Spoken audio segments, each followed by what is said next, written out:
Si chiude con una categoria FG, 1660 i metri, sono in 11 al via, 1 Power Treb, 2 Ravaneo Spritz, 3 Tornatore Griff, 4 Sauvage Rock, 5 Zafira, 6 Electroshock, seconda linea 7 Venusia Jet, 8 Vesna Daghi, 9 Ugo, 10 Z Krill, 11 Sydney dei Greppi. Favori netti per Zafira in chiusura, Filippo Monti numero 5. Alternativa principale individuata in Electroshock, debuttante francese in Italia,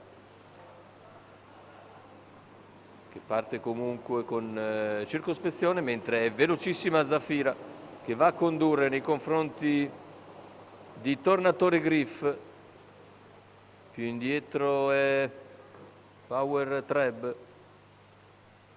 Sulla piegata Zafira netta al comando, Tornatore Griff in seconda posizione, al largo invece è rimasto Sauvage Rock, terza posizione in corda per Power Treb.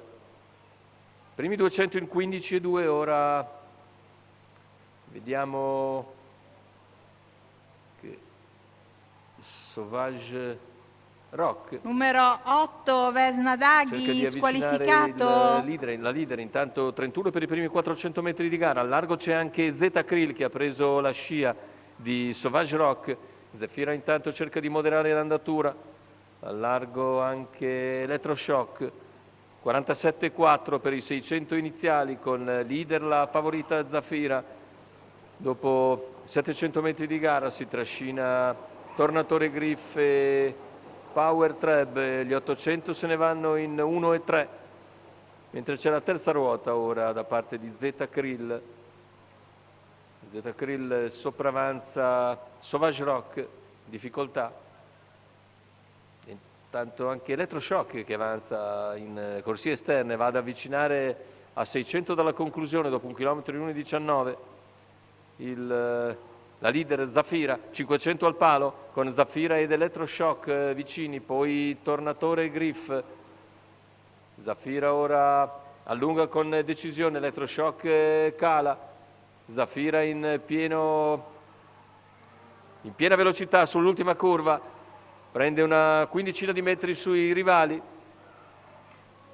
Retta d'arrivo con Zafira che allunga ancora ulteriormente e nelle battute conclusive numero si 6, isola dal gruppo per venire a concludere netta al secondo posto sul traguardo per Venusia Jet, che viene a piegare Tornatore Griff. 1,17,1, 29,8 a chiudere, e la vittoria per Filippo Monti, che dovrebbe valere anche la giornata gentleman, con 2 primi,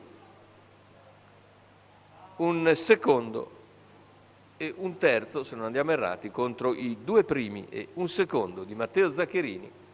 Filippo Monti dunque a segno nell'ultima corsa Arcoveggio con Zafira. Il training è quello di Ivan Petronelli, la quota al totalizzatore 1,85.